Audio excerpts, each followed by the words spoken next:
Welcome to this Lightning talk titled The Adoption Process. My name is David Crist.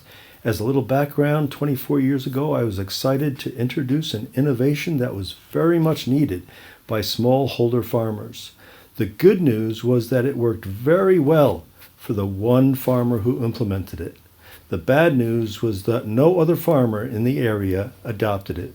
So you can understand why I am passionate about this topic. Although we'd like adoption to occur immediately after a training event, we are going to look at adoption as a strategic process, a process that takes research, time, and planning. Adoption includes the dynamics of both innovation and process. They are two sides of the adoption coin. Each one has important functions.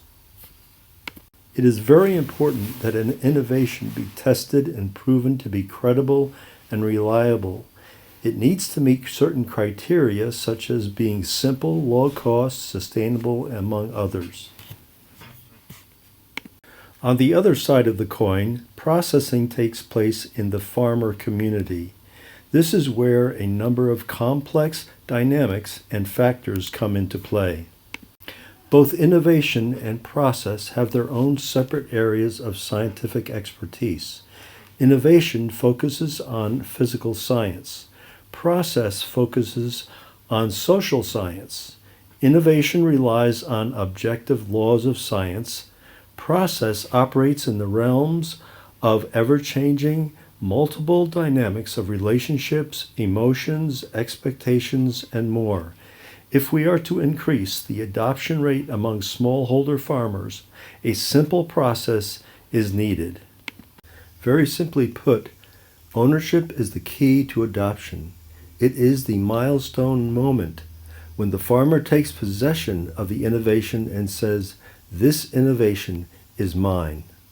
Ideally, the rate of adoption is increased if the decision to incorporate the innovation is made by a group of farmers in the same community. The ultimate ownership mindset is, "This is ours. We have carefully examined, discussed, and understand this innovation as a community. We assume the responsibilities for success and celebrate our achievement in bringing improvement to our community." The adoption process can be simplified into two phases. In phase 1, the outsider gains permission from the community's leadership to build relationships, gather information, and share why they are there.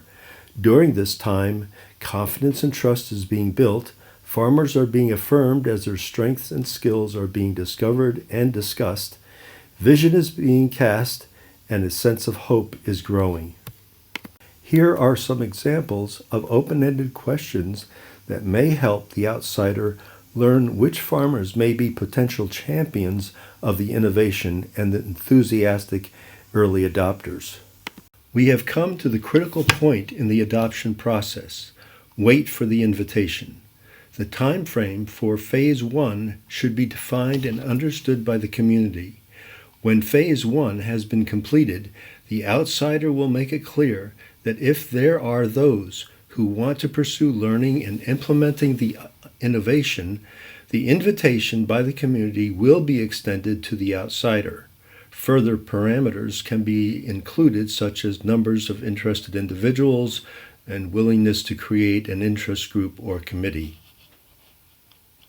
The invitation indicates that they are ready for phase 2, when the bulk of learning will happen and the innovation will be implemented.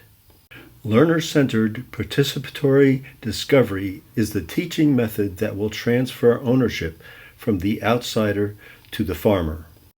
In fact, the more ways adults participate in the learning process, the greater their level of ownership. These are some of the facilitation tools that make learning interesting, memorable, and creates a deeper sense of ownership and community. In review, the adoption process is ownership facilitated through relationship building and vision casting. Invitation signals engagement in participatory discovery of the innovation. Innovation is adopted as dignity meets the challenges of enhancing capacity.